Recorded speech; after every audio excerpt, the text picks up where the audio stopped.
old password uh, is will be accessible, and hence that will be taken by the criminal and then try to do all the mischievous.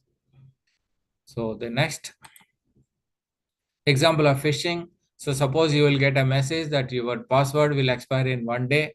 That is, dear network user, please inform, please, the email is meant to you to from this university so and so, and you unless you click on the Bing on the following link to upgrade your password. Obviously, you will try to upgrading for getting it. You will get the new password and the old password also. The moment old password is you type it, that's what the criminal wants, and accordingly, he will get that. Malware is another one, malicious software. Malware is another kind of unwanted software that is installed without your consent. Directly, it goes into through network or email attachment. It will come into the system, and it creates a lot of problem in the system. You cannot access some of your files, or some of the files will get corrupted.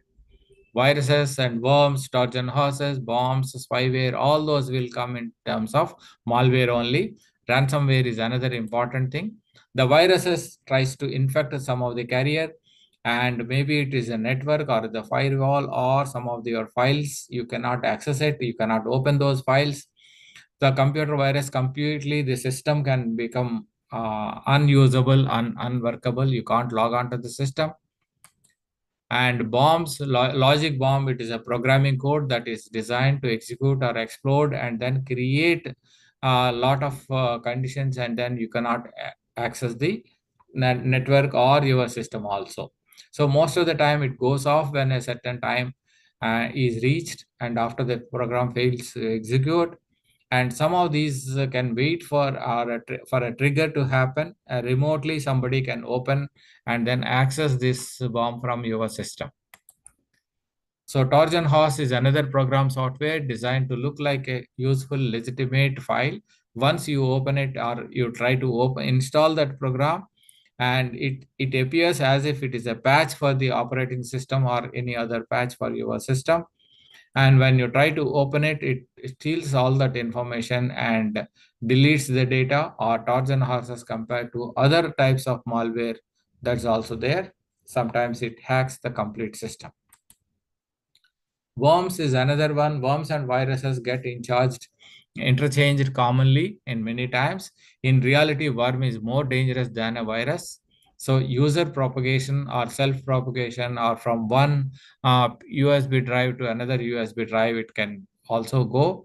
And worms is designed to replicate itself, and it disperses throughout the user's network like any other worm. Evil worm is another one, and internet worm is also there.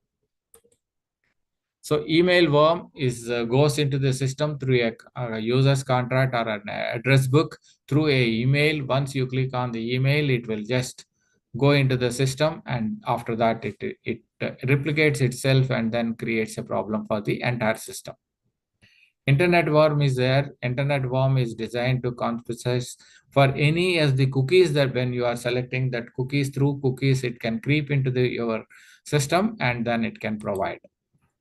Zombia and botnet secretly takes over another network and networked computer by exploiting the software, and your complete control will of the your computer will be controlled by somebody else. So this builds a compromised computers into the zombie network, and then botnet creates. From there, DDoS attacks will be there, and uses it indirectly launch attacks. That means from your system, if it is vulnerable system from your system, the DDoS attack will be there. Adware and spyware. So when you are browsing some of the websites, lot of advertisements are coming. So you click one or two advertisements, then the spyware will get into this, and then it is a sort of malware that will creep into your system again, and then it will create a lot of problems. This spyware, like, it will also create some of the copies of some of the files, and then also from the backend through the network, it will be accessed by others. All your information will be stolen. Identity theft is another major cyber crime. Impersonation and private information can be leaked. A thief can become the victim, or reported incidents are also there.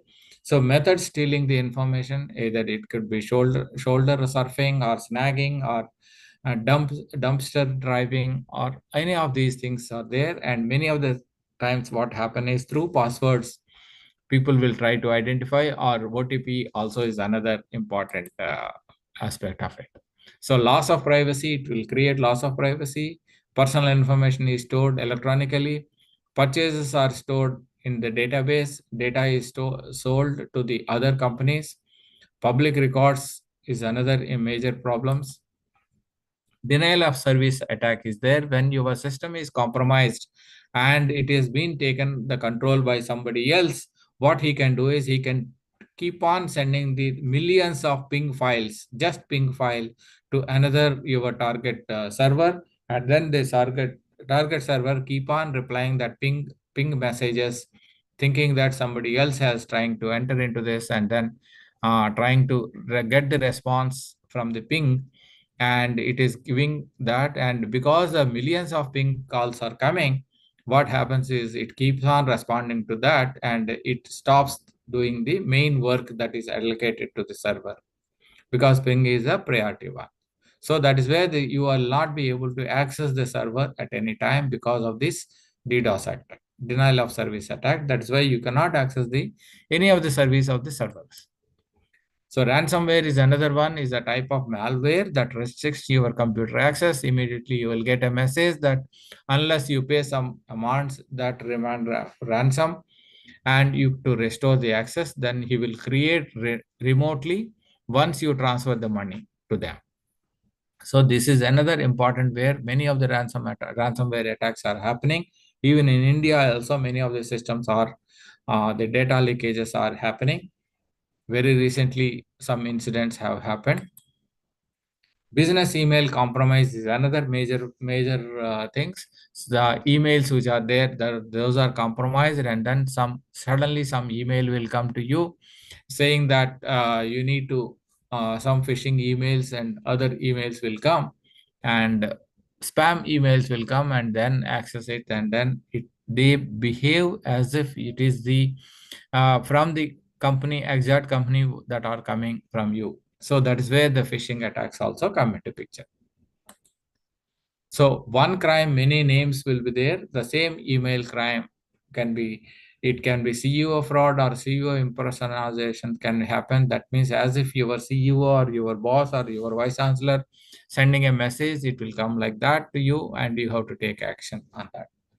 So main in the man in the mail email scam also will be there, or any other employee fraud also is happening.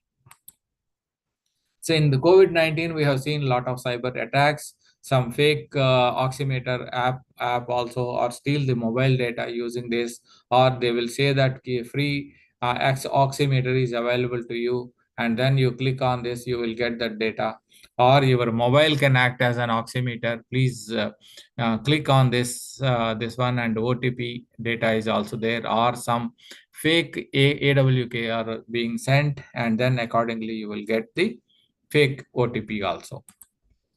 So OTP fraud calls, we have mentioned. Then in the vaccination time, many of the people say that the COVID vaccine, whether you have taken the vaccine or not, vaccine slots are available, and hence you send the OTP. OTP is being sent to your system, and that OTP, please send me, and you will get the slot.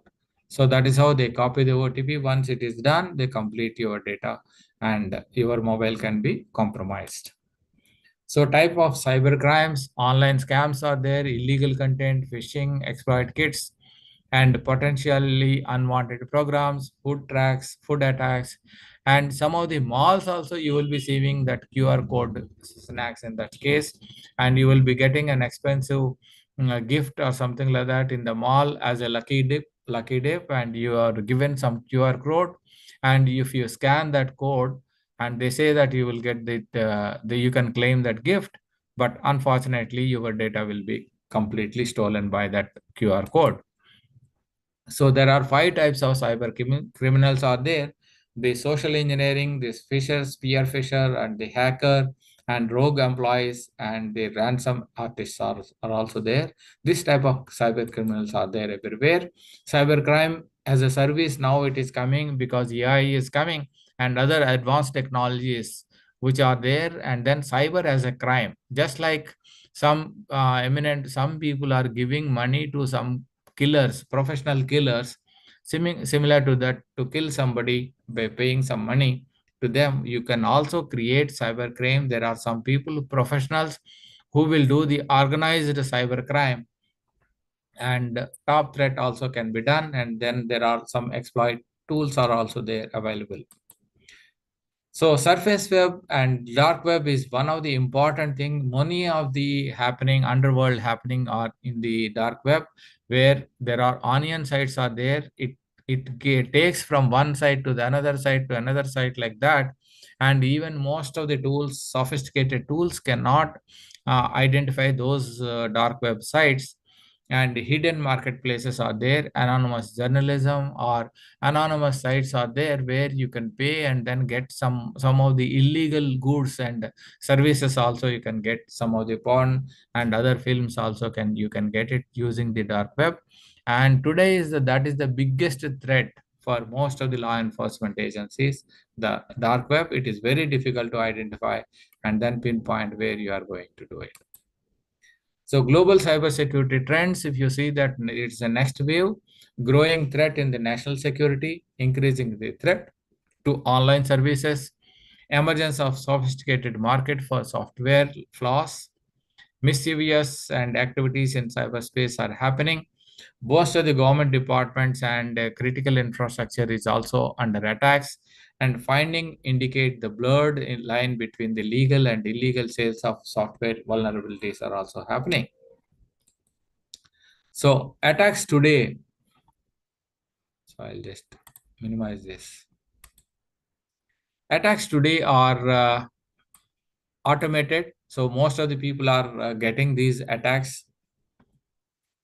So it is not some dude sitting and somebody sitting at the back end and then doing the attack. Hacker and other manual intervention will not be there. Automatically, you can create these attacks, and like denial of services or botnets and other things they can create, and then you can automatically do it. Or cybercrime as a service also, they are having some machines which will create these attacks automatically. So what does the cybersecurity professional now look like? It should have equipped with a lot of cybersecurity toolkits and other vulnerability, other weapons also you should have it, and then you should be in a offensive mode rather than in defending the cybersecurities. So what does a cybersecurity professional look like? You should be having a lot of connection with the data centers and other thing, or many of the dashboards here, or you can have the laptop or any device that is there, you can have it and you can do this website. So how to protect the information system? The people training, education and awareness is required across the country. Processes, governance, and then cybersecurity policy and cybersecurity framework need to be there for the country. And the technology for each of the systems and organizations, you should have firewalls and intrusion detection systems and ISPs and other things are there. Yeah, and you should use a strong password and lodging and finding out what are the weakest link in the network and accordingly fix that weakest link and other vulnerabilities. Nowadays each website there is a VAPT, vulnerability assessment and penetration test, for most of the application that you need to do it before hosting the a particular application on the web. Best practices to avoid these threats.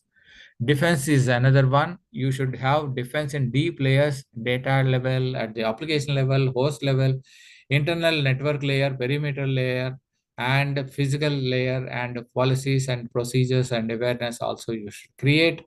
And all the attacks can be either hardware based or OS based or antivirus and security and Vista US and user account control, and all these things will come under this categories. So antivirus and anti-spyware and software is also there. And antivirus software detects certain types of malware and can destroy even many big damage is done. And install and maintain antivirus and anti-spyware software.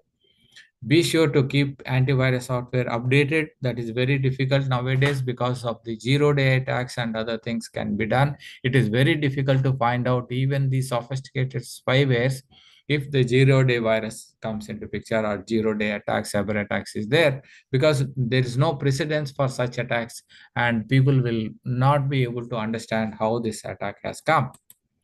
So always the criminals are ahead of the most of the cybersecurity personnel. So protect your operating system. So Microsoft regularly issues patches. Some of these patches are coming, and most of the patches, because it is online, it is difficult to trust these patches also, and updates and resolve. So while loading those patch and then installing that patch, be sure when where it is coming exactly, what is the authenticity. Unfortunately, we the new patch is coming without saying it from where it is coming. We click on that and then load the patch. So Windows Update feature is another one. Avoid logging on as an administrator. So Apple provides a regular updates and its operating system and software applications also there.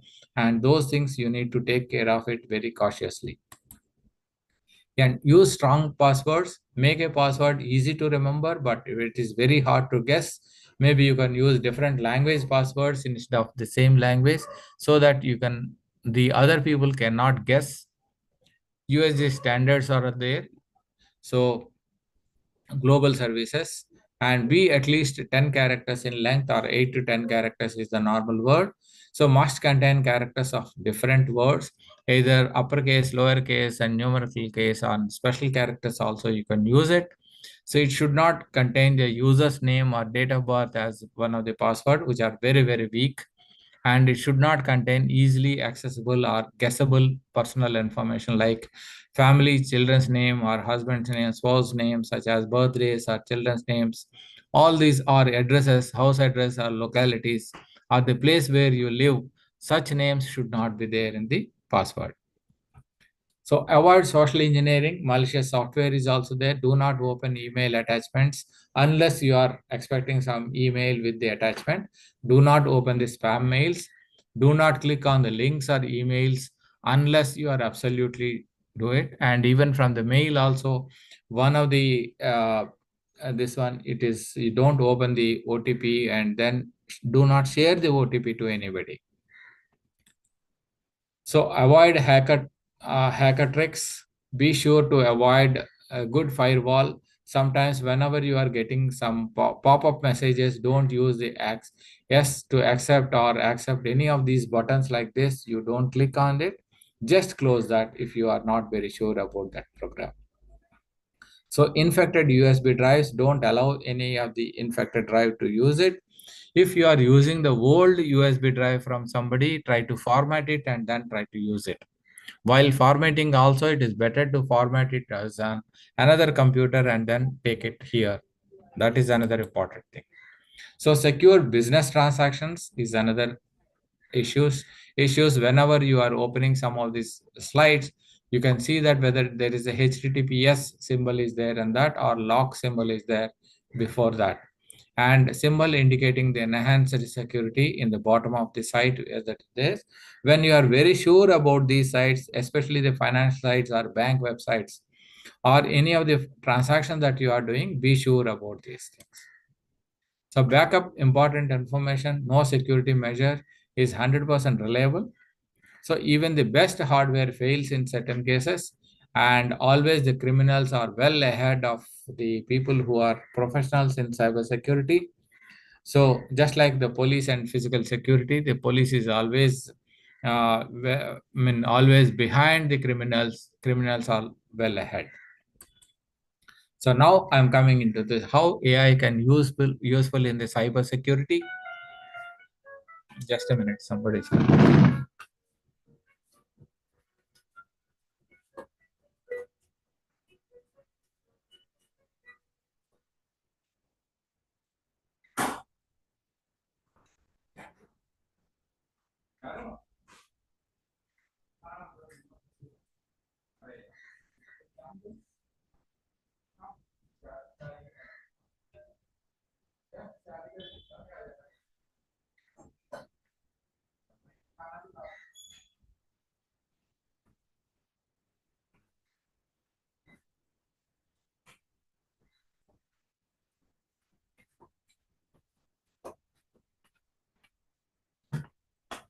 Sorry about that. I'm the only person at home. So what is artificial intelligence? Artificial intelligence deals with the design and development of computer systems that are capable of performing a task. Normally, it requires human intelligence. The artificial intelligence is not a single technology, it is a combination of technology, it is a bouquet of technology. It consists of machine learning broadly, and then natural language processing, speech processing, and computer vision and robotics. Machine learning deals with improved performance without a specific instruction. It learned from the data itself. So neural networks is one of the all the statistical analysis, all statistical techniques are also there in this machine learning. Natural language work with the text as humans do, like the English text or any other thing. Many of the chatbots face this natural language processing, and using that natural language processing, you can get the references and answers for various chatbots. Voice bots is on the other hand use the speech processing technology, speech to speech or text to speech technology. These are the two technologies in the speech processing. Computer vision is another one, identifying the objects or images and patterns, all those facial recognition or iris recognition, all these comes under the computer vision. Robotics is another one, cognitive technologies, sensors, IoTs, all those things come under this robotics. So that's why AI is not a single technology, it is a combination of technologies. So there is thin line between these artificial intelligence technologies. Many people use this artificial intelligence, machine learning, and deep learning interchangeably, but the artificial intelligence encompasses everything, and deep learning is the subset of machine learning, where it is all the neural networks, deep learning networks are using it, and it will train itself. You have to give big data, and then based on the data it will train and identify similarities and similar patterns, and then provide the all the information like speech processing or image recognition. All those things can be done, like in the healthcare there is x-ray scanning and other thing can be done using the deep learning. And whereas in machine learning it is a subset of AI, but it uses statistical techniques for machine learning, and it enables machine to learn from itself. Most of the statistical techniques are used for this. Like for example, natural language processing is one of the important aspect for finding out the machine learning and statistical techniques, where the machine translation is done based on the uh, based on the most occurrences that is there in the language technology. Based on the examples it will fill out, and based on the statistical techniques, the score for each of the word it will fit into the word, and then accordingly you can get the translation. So any technique in the AI that enables computers to mimic human intelligence, it is what is called artificial intelligence. So like for example, you can use if then rules in the expert systems or in the decision trees or machine learning. All these things will come under AI. So AI nowadays it has the various applications and domains. It has the speech processing, natural language processing, machine learning, and robotics and other things. It is useful for safety and security, legal and social, and capable of AI at workforce, and AI in government and personal service, AI in education, AI in finance, communication, logistics, transport applications, and science and technology, whatnot, right from the education to even children games to the final rocket launching also can be done, yeah, using AI. So UA, but that is virtually AI can do anything. That's what today's buzzword. So in these scenarios, there are a lot of AI tools which are coming up. It enhances the productivity of the human beings. There are writing tools. Chatbot can write some of the even the stories and even the speeches, and OpenAI are there. They can write some of the emails also. For your drafting of emails can be done, and drafting of your speeches, drafting of some of the thesis can be done using this chat GPT. Many of the people are using it. CO tools, they can CEO tools also can be done for uh, enhancing your search engine optimizations. And coding tools, you can there are tools are available for coding. uh, of various codes, that is Python code or C code or R code, C++ code. You can do it. There are AI tools which can create the code for various programs. Startup tools are also there, and logo generation tools and productivity tools, image generation tools, and art tools, video generation tools, and video analytics tools are also now coming up. These are the companies which are providing a lot of AI tools in today's market. So now AI is used in the cybersecurity. It is generally used for automate repetitive tasks like data collection and data analysis, system management, the accounting of attack surfaces, vulnerability detection. Some of these things AI is very much useful. In cybersecurity, AI broadens situational awareness and better decision making. Cybersecurity systems powered by AI can present context for the many of the security information, because cybersecurity is a major threat to many of the people today, and a lot of systems are being hacked. So AI is one of the best use case for the cybersecurity. So detection of malicious activities can be done using AI. It can analyze networks to establish benchmarks, safeguard or regular activities, and spot instances that may be harmful. It will identify, keep on doing it. Manual intervention is very difficult. AI systems can have a key technology in solutions like user and entity behavior analysis that can be done very easily, which can be detected the threats continuously. Continuous monitoring of the system, which is online systems, can be done very easily using, and it can be done in real time using AI. So malware detection is another important application where AI can be useful. AI does not supplant threat intelligence or the identification of malware-based threat signatures. Instead, what it does is it is examine the various factors such as the file characteristics, code patterns, and behavior, and then determine the if a file is infected or not. So AI keeps scanning the files and detects any malicious codes or malwares which are stored in your system hard disk, and keeps on and then trying to update those. So threat intelligence is another important in the network. AI is constantly looking significantly improving the threat intelligence, as it can automatically gather secure related information from the various sources, including the dark web also. AI can do it, and AI has the potential to penetrate up to the dark web, and also uh, keep on scanning the firewall and other ports which are opened, and other vulnerabilities also can do that. So cybersecurity solutions that integrate AI can identify emerging threats, correlate indicates or indicators of compromise, and present actionable insights also. And AI threat management also, AI can do it. AI has the ability to ease the workload of human cybersecurity analysts. It helps address alert fatigue and brought about the deluge of security as alerts and event information, which usually includes excessive amounts of false positives.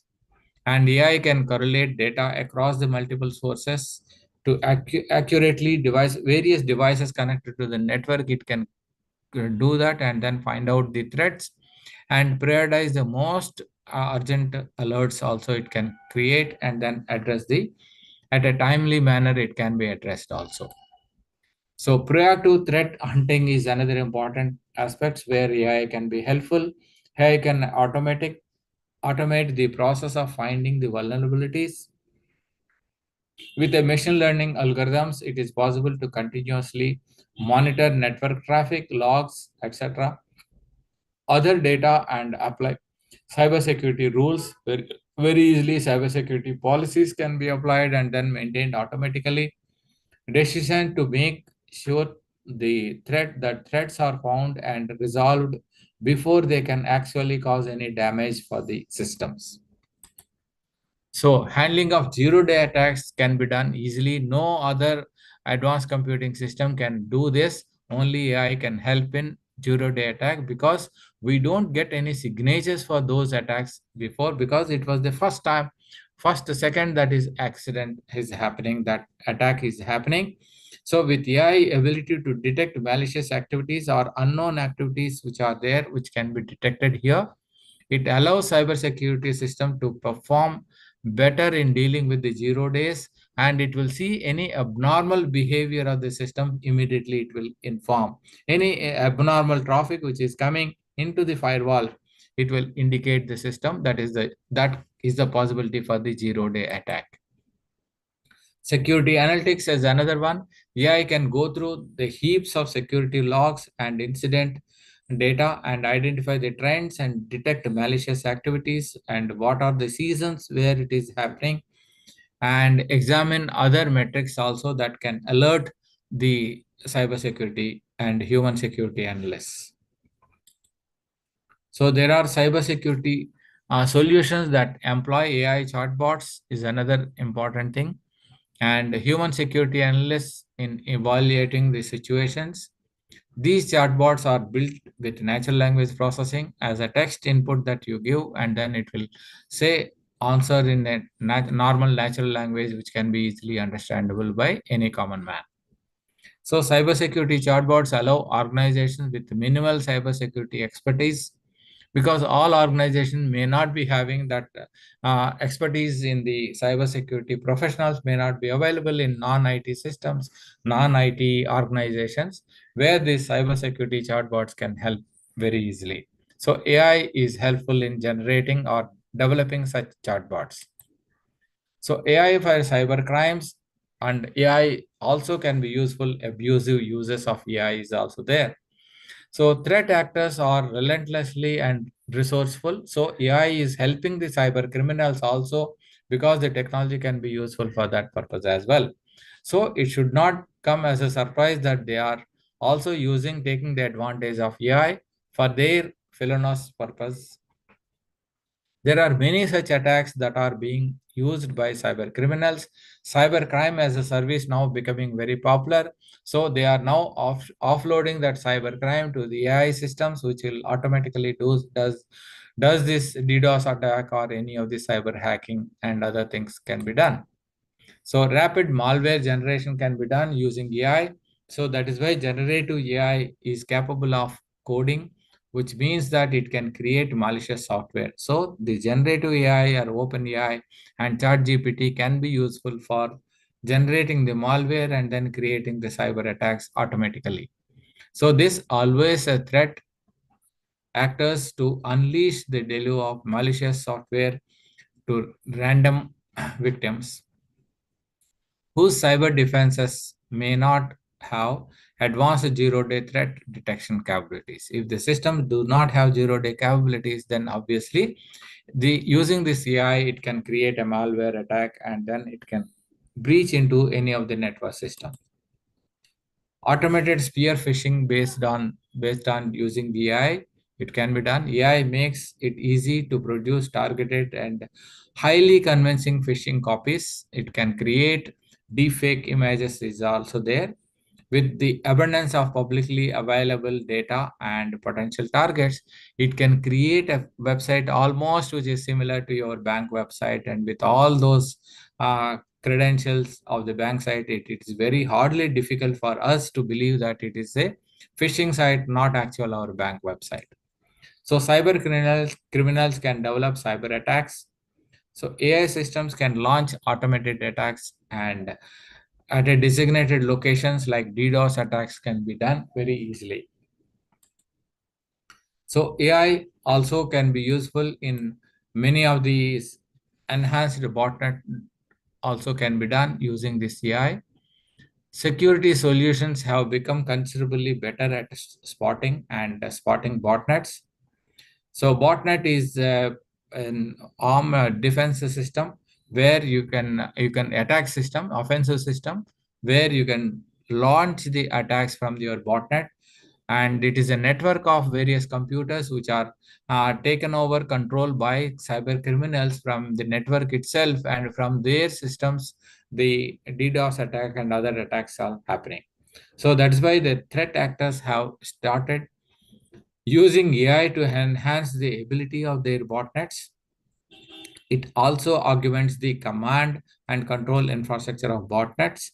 The complete system in the network can take over the control by the systems, and AI can be useful for this purpose for launching this botnet attack. So with AI, botnets are able to analyze network behavior and reconfigure their attack patterns are also is capable nowadays.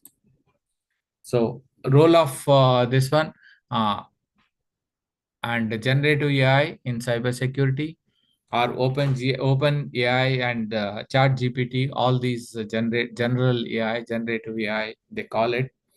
So AI and automated monitoring tools have made the most significant impact and the speed of breach detection and then containment. Organizations that leverage these tools experience a shorter breach, and yeah, these Gen AI can also be useful in use finding out the dark net. And as we have seen that in the news that recently software supply chain breaches the having devastating and long-lasting effects, early detection can provide security teams with the necessary context to act immediately and reducing the cyber effective. And large language models are there. LLMs can be created using this AI, and these are paradoxical in fact that they provide the threat actors with untold benefits like improving their social engineering tactics. However, these LLM models, large language models, cannot replace a working professional and the skills they possess. That is where we need to create the intelligence in identifying whether it is a fake image or fake text that is coming or it is from the actual site which is there. So the potential for misuse within the cybersecurity is tangible as the race for innovation but pushes the organization towards rapid growth and or adoption of AI. So AI botnets and it can create malware also. So earlier this year, IAS researchers announced that they developed a proof of concept for malware dubbed Black Mamba. So this is a proof of concept. That means AI, using AI, you can create the malware and then also botnet. So proof of concepts like this are often designed to be frightening to jolt cybersecurity experts into awareness around this and how the cybersecurity professionals can create a automatic defense for these systems. So, but Mamba was decidedly more disturbing than most of the cases. So, what are the challenges in this? It is a limited understanding how the AI systems can be useful in cyber security and how the AI systems are being used by cyber criminals. Limited understanding is there. So this can most of the systems today they can only detect the threats they got trained by to identify, and they sometimes miss new or evolving and new unknown threats. It is very difficult for the AI systems to identify. False positives could be there in using when you are using the AI systems, and leading unnecessary alerts also can generate these AI systems. We should be careful, and while training the AI systems, we should be thoroughly complete data has to be given. That's where the problem comes into picture. So lack of trust is another important. Most of the AI systems, the vendors promise a lot, but the actual in practice, the systems do not provide, and the judgment of humans sometimes make some errors, making it difficult for organizations to trust them completely. We can't rely on the AI systems thoroughly. And lack of transparency is another major challenge. AI models are unpredictable, and not even the developers of obviously the AI systems are developed by humans. So whatever the data that we are creating, whatever the mistakes that we do while developing those systems, those will be cropped up and in an exponential manner. So accuracy is another system. AI systems cannot provide the accurate systems and optimal solutions. It can only produce inaccurate and then fabricated answers sometimes.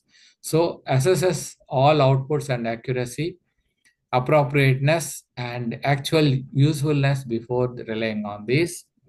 There are a lot of biases also there. We need policies and controls to place to detect the biased outputs and deal with them very easily. And we should not rely completely on the AI system. And judiciously, we have to use this along with our cybersecurity policy. And at any relevant legal requirements also we need to comply with. And challenges, other challenges which include AI systems need large amount of data for training because these systems rely on the trained data, and many systems they do not provide reasoning because these are deep learning does not cannot provide a neural network cannot provide the reasoning systems. Now in order to avoid this, graph neural networks are being proposed which can tend to provide some of the reasoning system why they have arrived at the outcome or the solution. So the accuracy purely depends on the training data and algorithm efficiency. Many vendors claim very high about the system's AI capabilities. The reality is different. Cost of using AI system is very exorbitant because the hype that is created by the Chat GPT or OpenAI and any of these AI systems today, because of the hype, most of the vendors charge a lot, but for delivering a small amount of AI system, which is hardly anything when you are talking about pure AI system. Ethics and privacy is anyhow challenge, like who has to be sued when a cyber crime has been outsourced to another person and that person has outsourced to an AI system, then who is responsible for the entire the this attack? So role clarity is another important thing. Responsibilities of each of the stakeholders need to be defined and finalized, and then any wrong suing of the wrong case will entirely derail the entire system of investigation.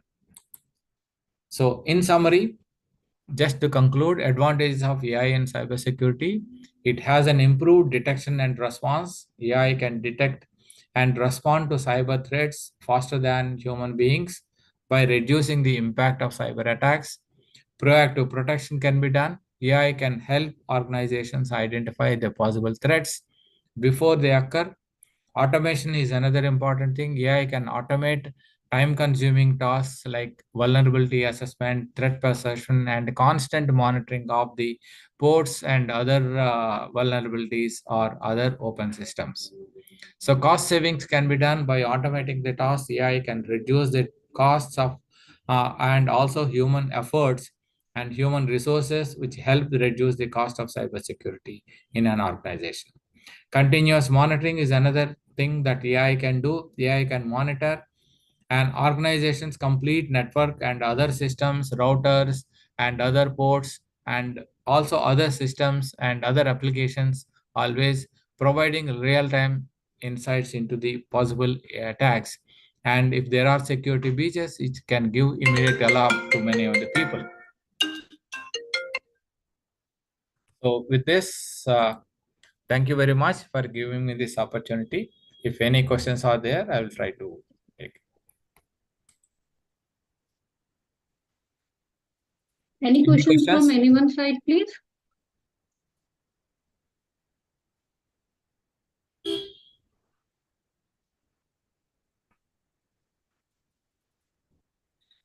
Yeah, if there are no questions, thank you very much for giving me this opportunity. Thank you so much. Thank you so much, sir, for your wonderful keynote session.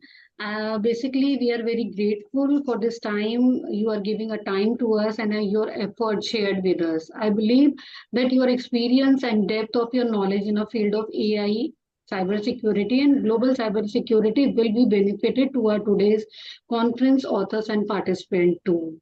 I personally appreciate, sir, your valuable insight of this track. We look forward to you for your participation in your future events. Thank you again for your contribution in the International Conference on Advanced Communication and Intelligence System ICACIT, sponsored by CCAIS. Thank you so much, sir. Thank you very much for the organizers for giving me this opportunity. Thank you, sir. Thank you. Thank you. Bye-bye. Bye, sir. So now I would like to invite today's second uh, keynote session speaker, Professor Ruggero Doni da Labate. Good Professor afternoon. Labate, good afternoon, sir. Very good afternoon, sir. Professor Labate received his PhD degree in computer science from the University Degli Saudi in Milano, Italy in 2013. Since April 2022, he has been an associate professor with the University Milano. He has been a visiting researcher with the Michigan State University, MIUSA. His original result has been published in more than 80 papers in international journals, proceedings of international conferences, books, and book chapters. Sir's research interests include biomedical system, artificial intelligence and machine learning, signal and image processing patterns, analysis and recognition, and theory and industrial applications of neural networks. Professor Labate is currently an associate editor of Journal of Ambient Intelligence and Humanized Computing, Springer Nature. So welcome you, sir, for our today's keynote session. Thank you. Thank you very much. And it's a great pleasure and honor to be here today. Thank you again. I'd like to share my screen. Yes, sir.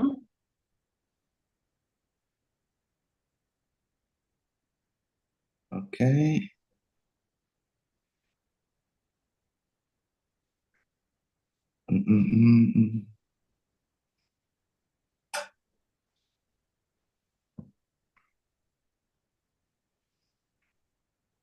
No, I'm sorry.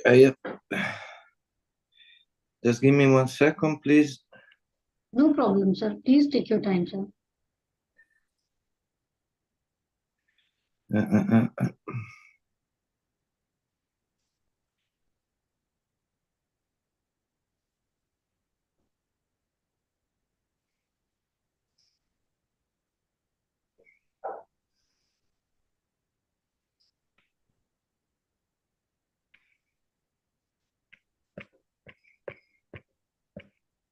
Okay.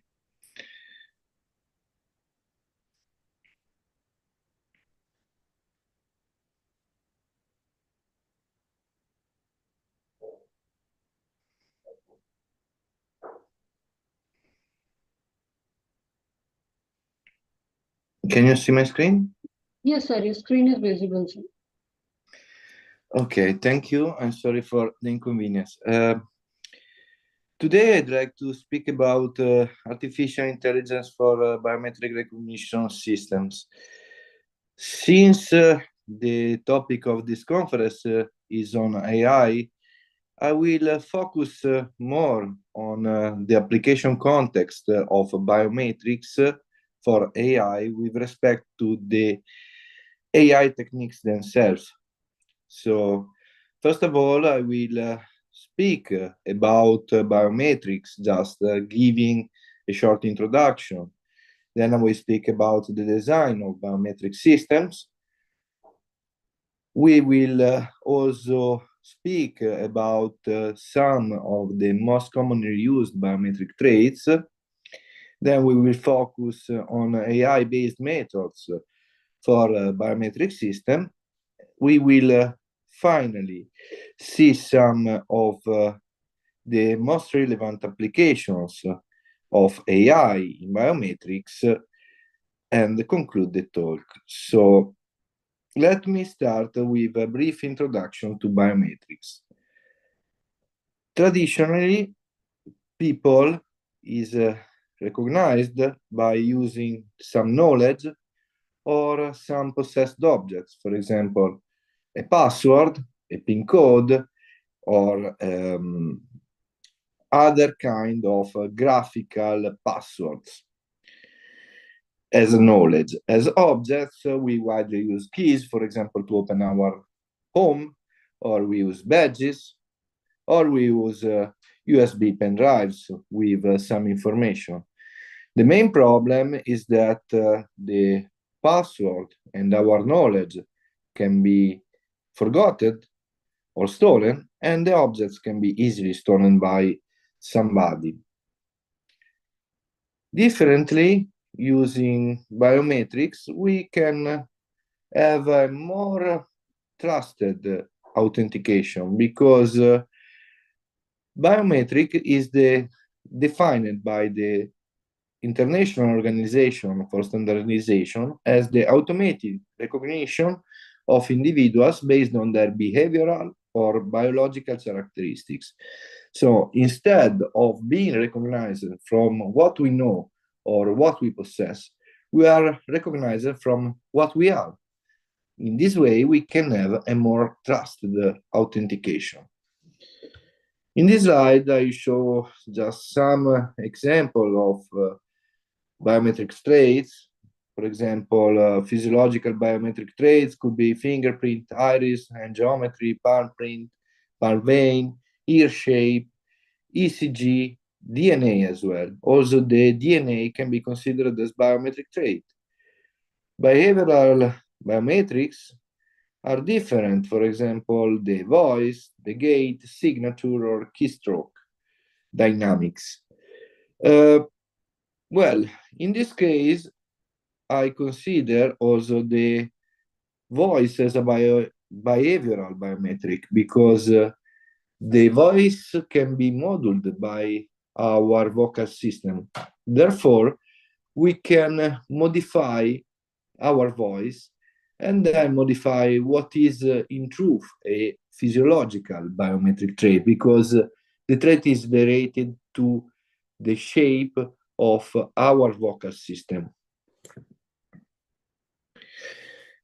Here, I show some of the applications, for example, in advanced border control, or ABC, in which we have some biometric system placed at the airports, which check the passport.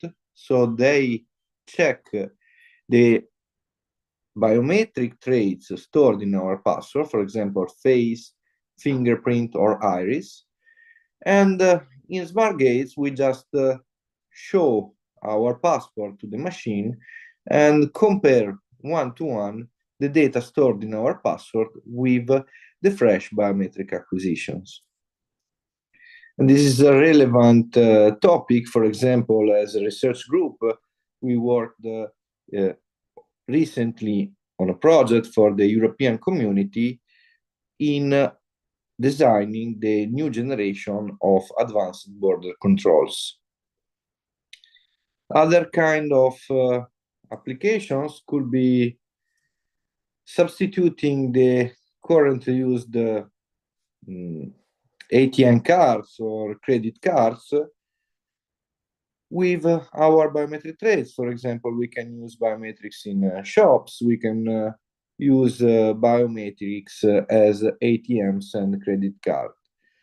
And these applications are real, because in some countries it's already possible to shop by using biometric traits.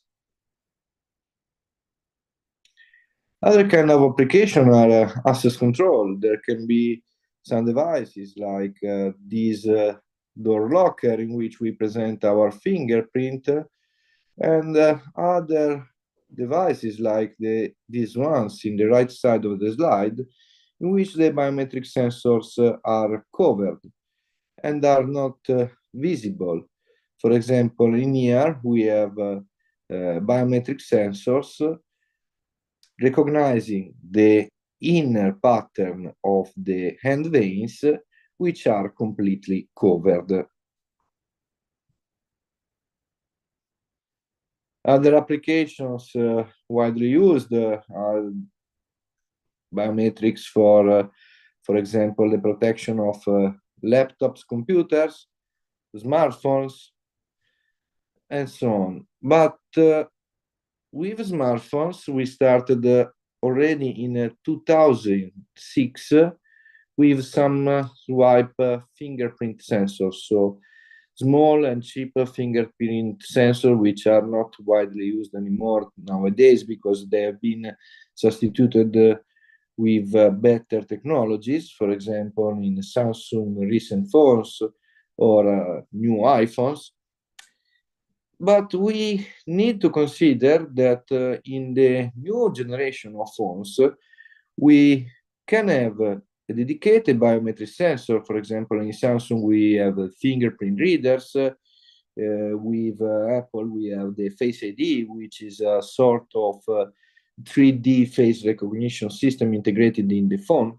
But we can also use a plethora of different sensors to design our new biometric system or to increase the recognition accuracy of our biometric system. For example, we can have a structured light 3D sensor. We can have high resolution cameras, which could be used, for example, for face recognition, for touchless palm print or fingerprint recognition. New phones also integrate a LiDAR sensor, so 3D acquisitions already integrated inside the phones. They can use 3D accelerometers. For example, we can use our phones also to check with 3D accelerometers how the people is walking, so performing a gait recognition from the phone which is inside the pocket.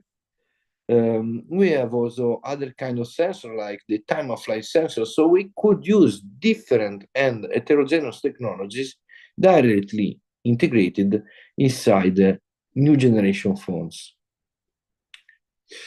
Another application scenario for a biometric system is forensics. In this case, we can use biometrics to analyze living persons or also deceased persons.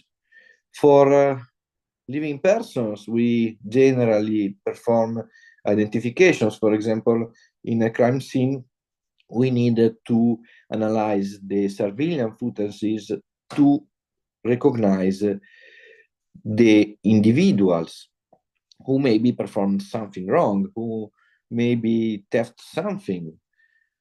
Or we can also perform analysis of some physiological characteristics, for example, analyzing the dental structure of the individuals to infer if they are of the measured age or not.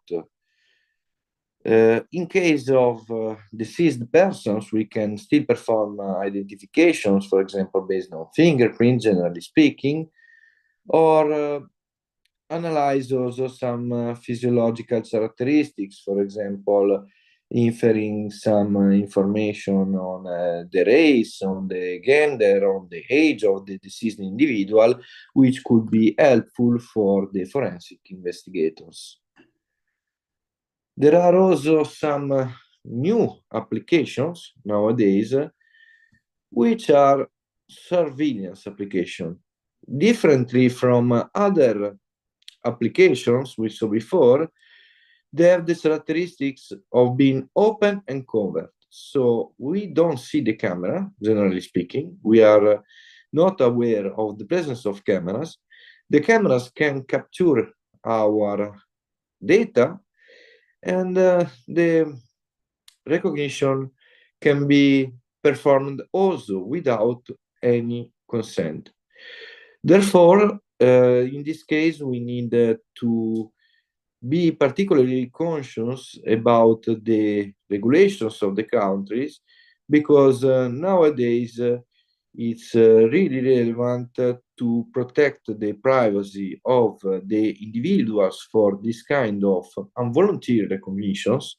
And many countries are adopting or designing specific regulations to protect the individuals. Let me change the topic and start speaking about the design of biometric systems. So what are biometric systems? In the end, they are pattern recognition systems. They are just a special case of pattern recognition system.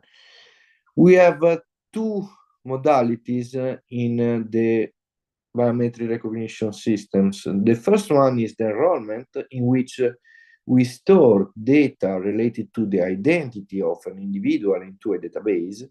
And the second one is the recognition. So it's somehow similar to the enrollment, can be considered somehow similar to the training process of a machine learning system. In this case, we have a sample, a biometric trait. A sample is the acquisition of the biometric trait, which could be one-dimensional, two-dimensional, or n-dimensional signal. For example, in this case, we have an image. We have this acquisition module, which is typically a sensor, which collects a sample. Then we could have a quality checker to estimate if the sample has sufficient quality or not to be stored in the database. And this module is particularly relevant during the enrollment step, because if we enroll data with poor quality, most probably we will have wrong behavior of the system every time somebody will try to use it. Then we have a feature extraction, and the features are stored into a database. They are stored into a database with an identifier, a name, or a PIN number. Generally speaking, it's preferable to use a PIN number, not to directly relate the identity of the individual with the biometric traits, because in case of attack, otherwise the data will be discovered so easily. And then we have one of the possible recognition performed by biometric system is the verification. In this case, the user is asked to provide a name or a PIN, so he or she needs to declare the identity. Then the system works in a similar way to the enrollment. So we perform an acquisition, we perform a feature extraction, and the set of extracted features in this case is called a template. So the fresh template is compared with one of the templates stored in our database. If they are sufficiently similar, the system with the match module returns yes or no. But differently from traditional recognition systems, biometrics can work both for verification and identification. So in this case, with verification, we have a behavior similar to what every password recognition system is doing, or system based on token are doing, because in this case we need to declare our identity. But differently, biometric system can also work in identification. In identification, the system performs a one-to-many search, so it compares the fresh identity with n identities stored in a database and answer to the question, who am I?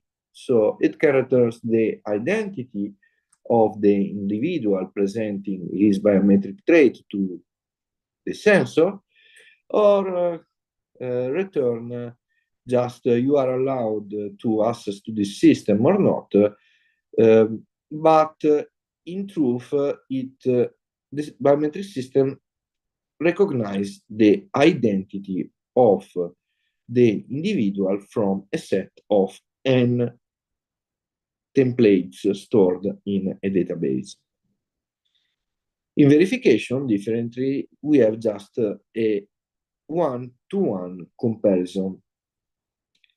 So it's clear that identification is much more complex problem, and not every current biometric system could be used proficiently in identifications with large sets of users. Let me start introducing a couple of useful terms. Biometric systems, as every pattern recognition system, with two classes classification problems, has two classes. So we have the positive and the negative class. In this case, the positive class is called genuine and the negative class is called impostor. So with a genuine comparison, we have comparisons of samples of the same individual. For example, in here we have two pictures of Sheldon Cooper. In case of impostor comparisons, we compare samples from different individuals. In this case, we have a picture of Sheldon Cooper and a picture which does not represent Sheldon Cooper. But we have also different problems and different causes of possible errors in biometric systems. For example, one of the main problems is the intra-class similitude. So we can see in this picture the Olsen twins, which are sort of identical. And how can an automatic system recognize these two twins if even humans observers cannot properly recognize the two twins? So this is still an open problem. We have also another problem which is really relevant, and this is the inter-class variability. For example, in here, there are different pictures of Madonna, the singer. So we can see that every picture is extremely different from the others. And it's difficult also for human observers to recognize Madonna in these pictures. And apart from makeup, apart from hair shapes, and so on, there are also a lot of sources of intra-class variability. For example, the sensor noise, different illumination conditions, pose of the individuals. So the intra-class variability is really an important problem to be solved in designing biometric systems. Speaking about problems, we introduce two kinds of errors. As in pattern recognition system, we have two kinds of errors.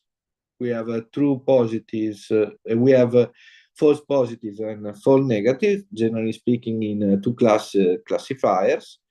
In biometrics, we use the term false match and false non-match. With the term false match, we have this scenario in which somebody can access to resources which are not theoretically available for him or her. Differently, in case of false non-match, the system will not allow the access to a resource for allowed individuals.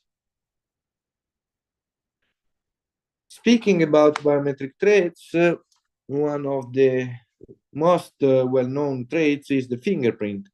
The fingerprint is the pattern of ridges and valleys which are left on a surface.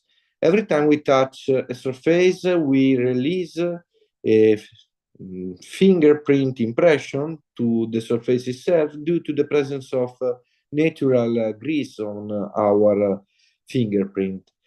And we can use the fingerprint shape to compare the individuals. In truth, even in the prehistory, so even before human beings started writing, the fingerprints have been used to sign contracts because they are quite easy to recognize.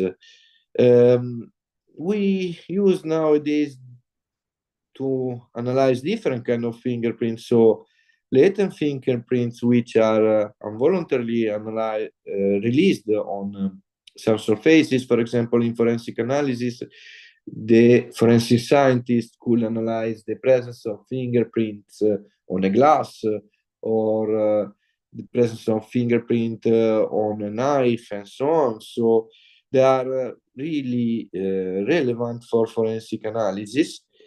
We have another kind of fingerprint images, which are the inked and rolled fingerprints. So typically is used by the police agents to enroll individuals, to enroll criminals, typically.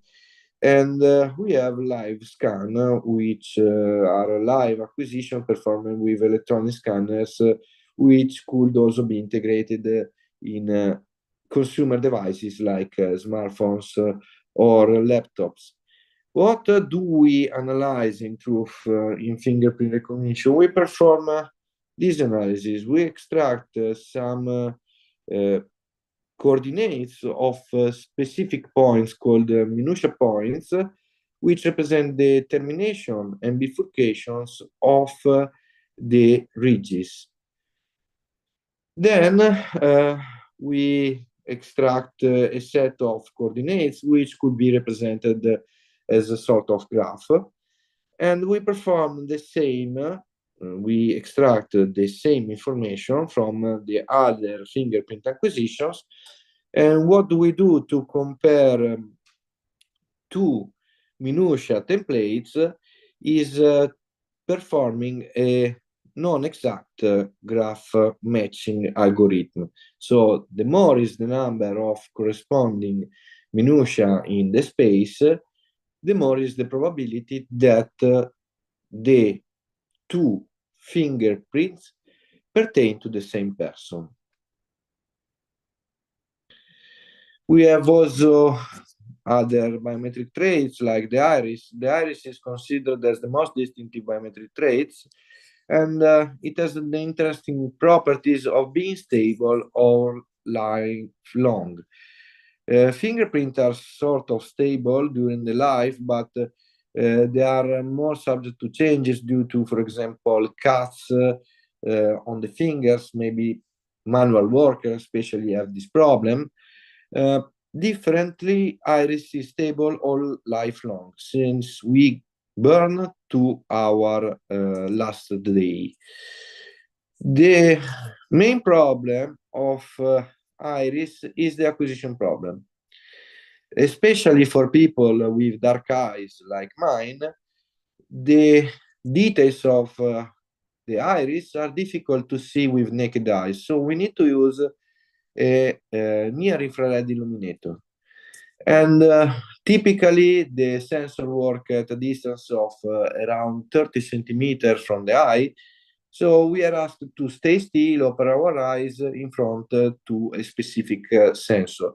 And this can cause some false acquisitions. Therefore, the iris recognition system requires a proper training process. We have anyway another good property of the commonly used iris recognition system, which is the computation of binary templates from the iris trait.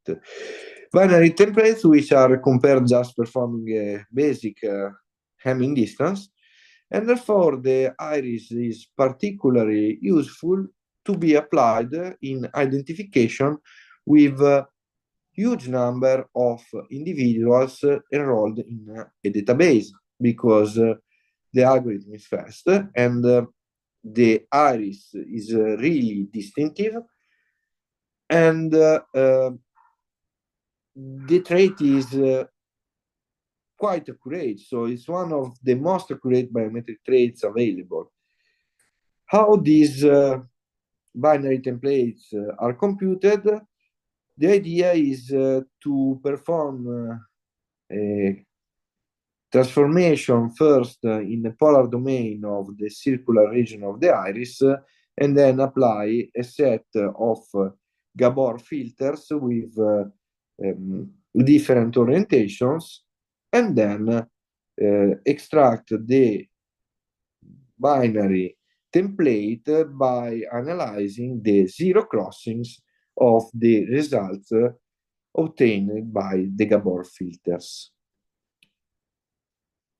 Another widely used biometric trait is the face. The face has the advantage of being considered the less intrusive biometric trait.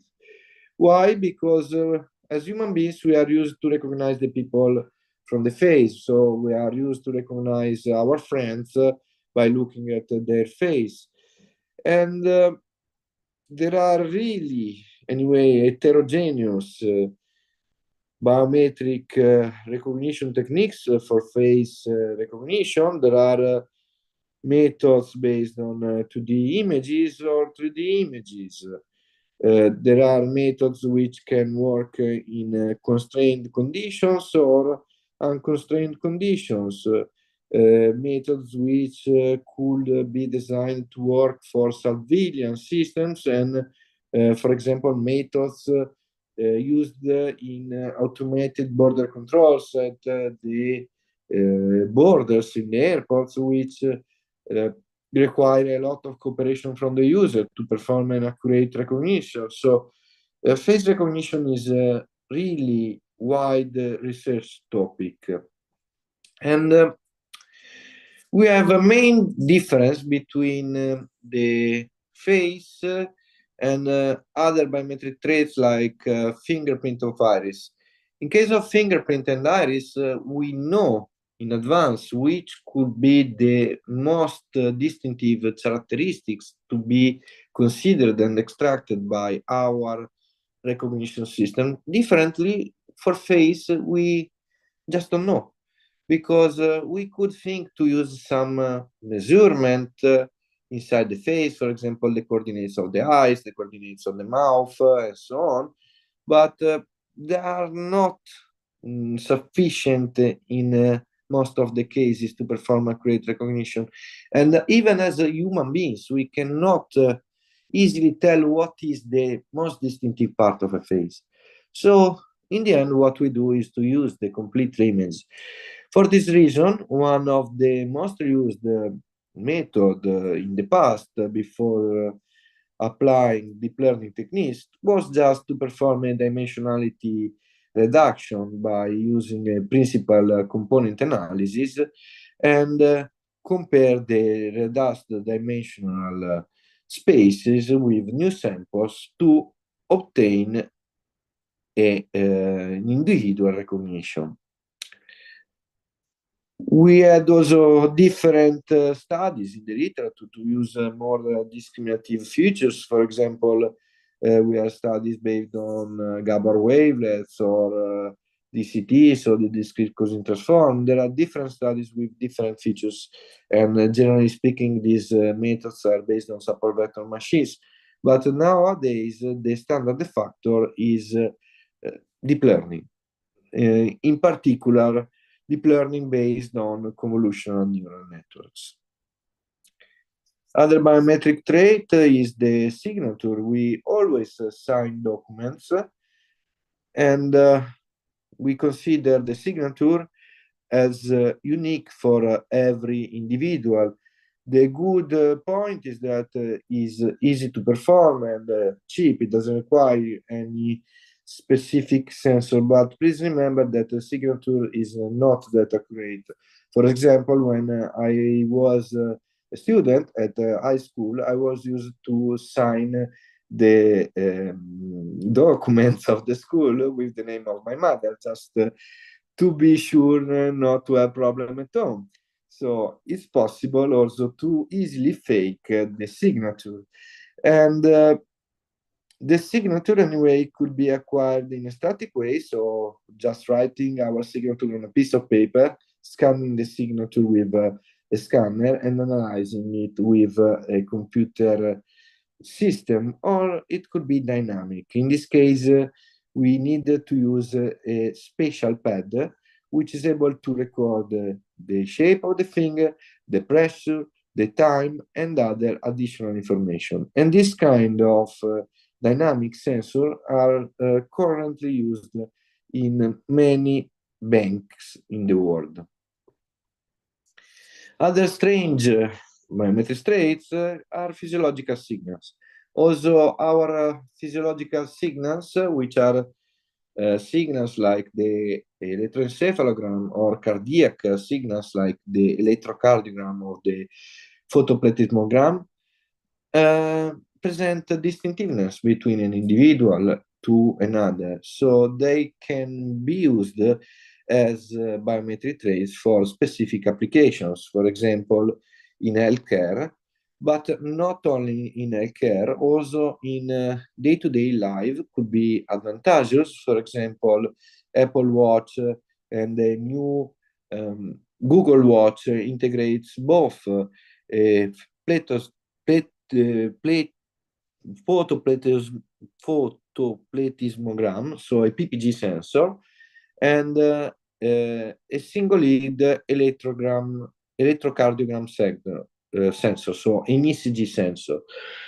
In this case, we could use this data, for example, to perform continuous authentications or periodic authentications of the individual, since the users are already wearing their watch, and we can acquire the signals without any effort from the users, so without asking the user to perform any actions.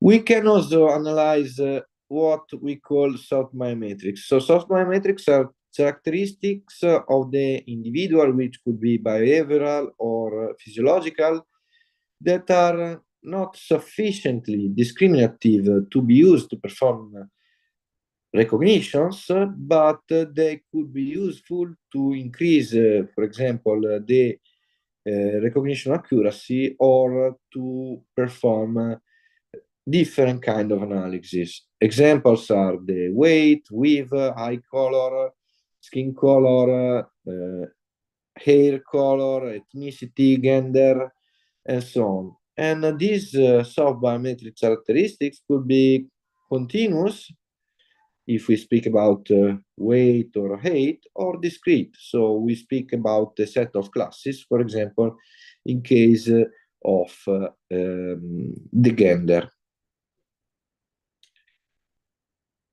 But we need to consider also another aspect, that human beings are multimodal. So we present different biometric characteristics, and we are used as humans to recognize the individuals from different sources of information, so from different possible modalities.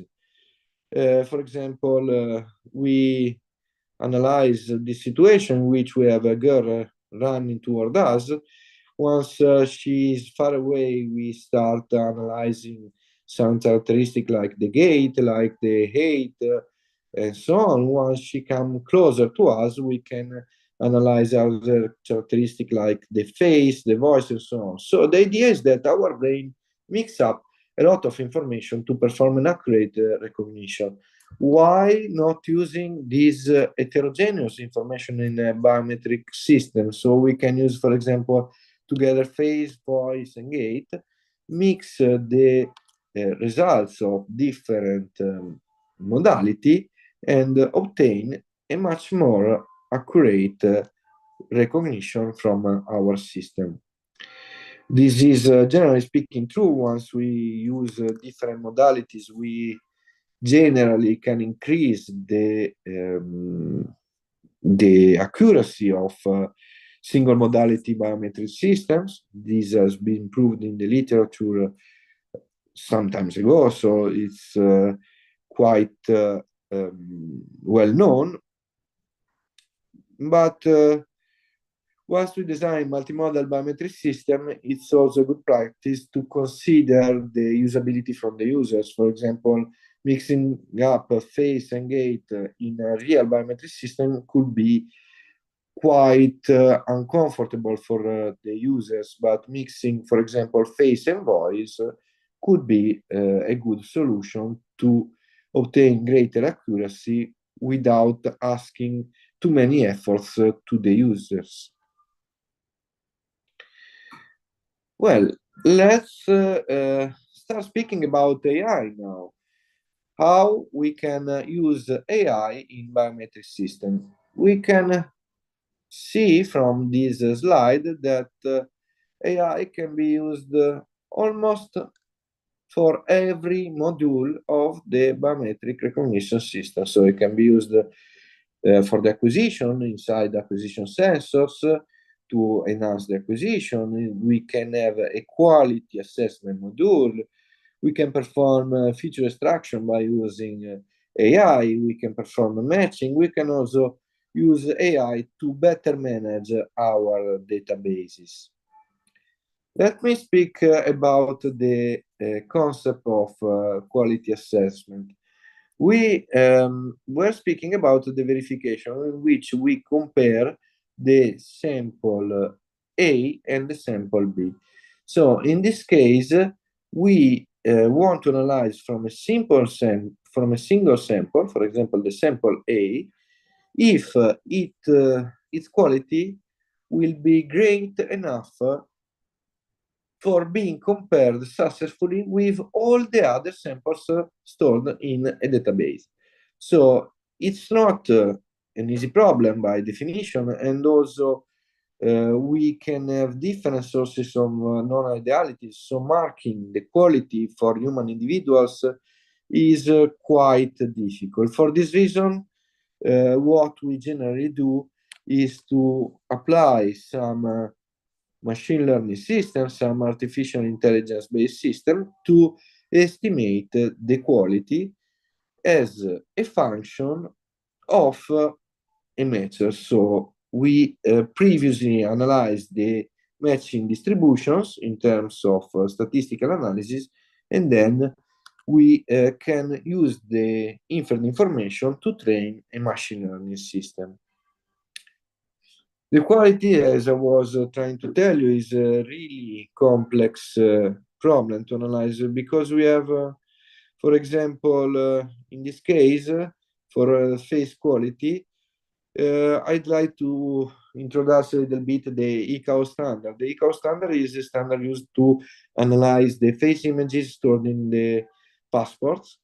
And to fulfill the requirements of the standard, we need to consider different parameters like the lightening of the scene, the position of the face, the expression of the face, the distance from the camera attributes. So also we need to have a proper resolution.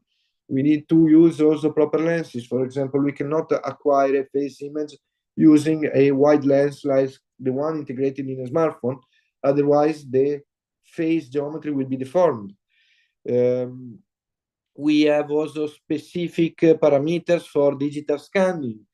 We have specific parameters for the format. For example, performing the acquisition, the face images, generally speaking, should be saved as lossless formats like BMP or TIFF, or could be stored in lossy formats like JPEG 2000, but not JPEG, because JPEG reduces the visibility of the details of the face. So we have a lot of parameters to be fulfilled. The standard is like 90 pages. So the quality is really, really relevant problem in biometric system. Another problem we solve using artificial intelligence is the liveness detection or anti-spoofing. What happens? It happens that we can try to use some fake samples to improperly access to a biometric system. For example, in this image, the individual is trying to use a fake finger generated using glue. It's a sort of technique used in the movie, like the movies from Arsène Lupin and so on, in which we can create fake fingerprints by using glue and a few things. This kind of technique is not a fantasy, can be really applied successfully if we don't use any anti-spoofing technique in our system. So from one image or frame sequence, we need to estimate if the sample pertains to a living individual or a sample, and this or a fake. And this is generally speaking done only by using artificial intelligence. Otherwise, it's too difficult to create a mathematical model describing liveness or fakeness. Which are the most relevant artificial intelligence techniques for different biometric traits? Nowadays, one of the most used artificial intelligence technique is convolutional neural networks. It performs really well for physiological traits like face, fingerprint, palm print, and iris. And it can perform well with signature analysis, with gait analysis, and other image-based traits. Differently from biometric traits, which are expressed as time series, so one-dimensional signals expressed in terms of time, generally speaking, other techniques can perform better, like DNN or DBN can be more accurate. But generally speaking, once we work with images, physiological or behavioral characteristics of the individual, CNNs are almost the state of the art. Now I want to go a little bit more in depth between considering the difference between traditional two classes classifier or multi-class classifiers and biometric systems. In a multi-class classifier, we answer to the question, what object is it? And for example, in this case, we return the class tree. In a binary classifier, we can have a system which analyzes a single image and returns, is it a tree, yes or no? Or we could have a special case in here in which we compare two images and the system is asked to answer to the question, is it the same class, yes or no? So what happened is that in verification, we are, in this case, we compare two samples and the system is asked to answer the question, are them the same person? In identification, differently, in which we compare one sample with all the knowledge stored in a data set, we answer to the question, who is this person? Just from a single image or single sample. Well, how can we implement identification in biometrics by using deep learning techniques? There are two approaches. One is to use a deep learning system in which we train a classifier to return an integer identifier representing the identity of an individual. So in this case, we have a data set of n sample, and the system will return a class from 1 to n. So it's a multi-class classification problem. But Generally speaking, this approach is simple but not effective in real life, because every time we need to enroll a new individual, we need to perform a retraining or a fine-tuning of our system. So we are more interested in using this algorithmic approach, in which we have two comparisons of a system which perform a verification. So it compares two samples and return if they are from the same person or not. And we just want to apply a for loop for every sample in the data set. But the problem of designing a verification system, so a system which compares to samples, is that training the system is quite difficult, because we have a really imbalanced data set usually available to train our system. For example, in case in which we have only 3 samples per individual in the data set with n identities, we will have a much more wide number of imposter comparison available than genuine comparison available. If you look in green, we have the genuine comparison, and in red, we have the imposter comparison. So training the system in unbalanced condition is, generally speaking, difficult, because generally speaking, what happens is the system really learn well to recognize imposters, but probably will not be able to recognize genuine comparisons. So what we do in truth is that we can to design a verification problem is that we can use different techniques. One of them, the basic one, is to use a traditional CNEC with a softmax layer trained for identification, so for returning 1 to n with n corresponding to the identity of the individual.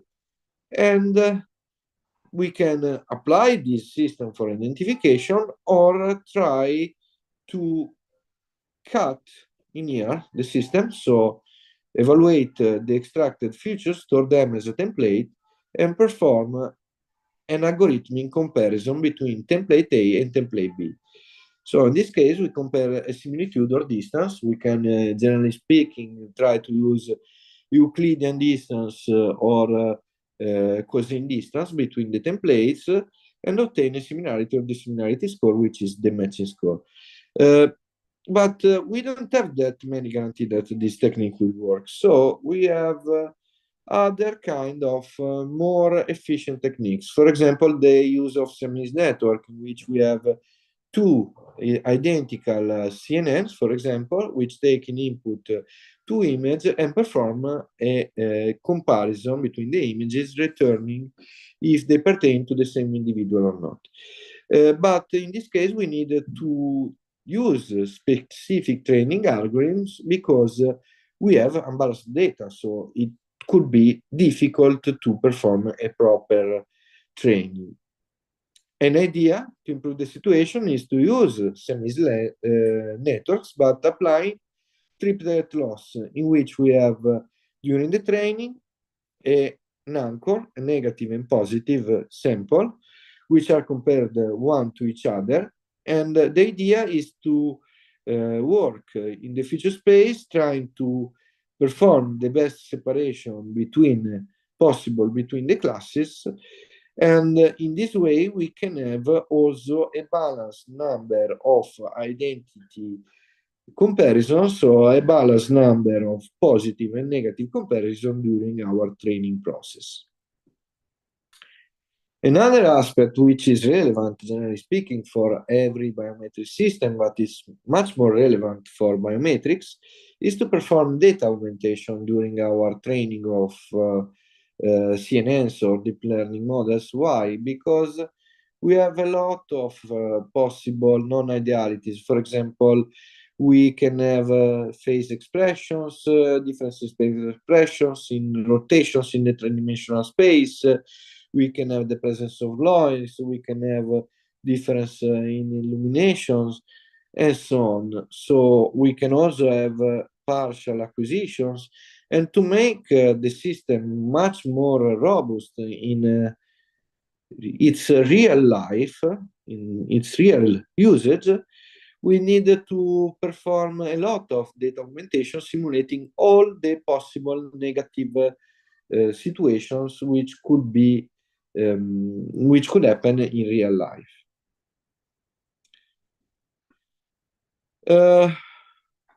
Let me show you just quickly just some example of applications of deep learning in biometrics. In here we have a face recognition system based on a small CNN, which is a paper of almost 10 years ago.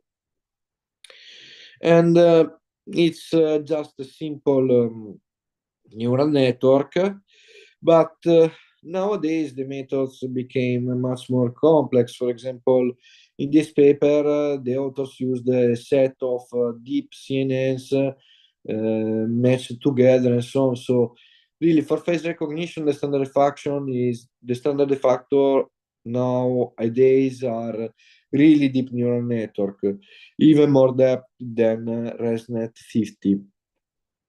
But the use of neural network really improved the situation in face recognition, improved a lot the accuracy for what was the standard datasets in the past. But the more impressive point is that the use of deep learning allow us to start from this kind of images, this kind of small still images in which the resolution was really limited and the user was asked to stay still with natural expression in controlled illumination, to this kind of images in which people is even eating, smoking. The acquisition are performed in completely uncontrolled illumination conditions and scenarios. So for doing this, also the public databases are used to train face recognition system evolved during times. And we started from in 1994 with datasets of something like hundreds of samples to current datasets which are composed of, for example, 10 million of samples, 10 million of face images. Generally speaking, these datasets are collected from celebrity with automatic scripts, but the number of samples become really impressive to train deeper and deeper neural networks. But once we train these neural networks, for example, we can use them also to perform other tasks.